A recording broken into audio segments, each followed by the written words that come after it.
So Nazar, the implementation process of putting facial recognition onto, say, a server or whatever you're using it for can sometimes seem like a daunting task. What is the most efficient way to implement face recognition?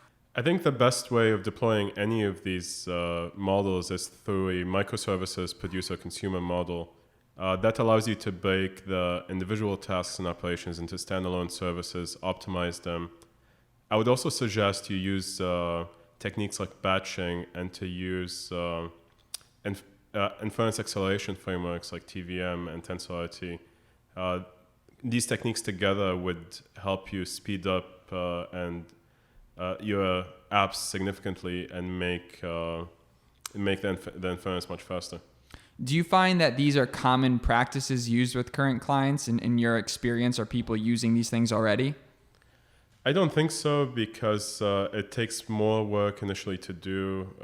So I think most people that deploy these algorithms tend to not use techniques like this. It's an example of like doing the easy thing long term by doing the harder thing first. So if you spend the work, if you make the effort to bake up your application in this way, it would make it much easier for you to maintain it long term and to optimize it long term than if you were to deploy it all together quickly.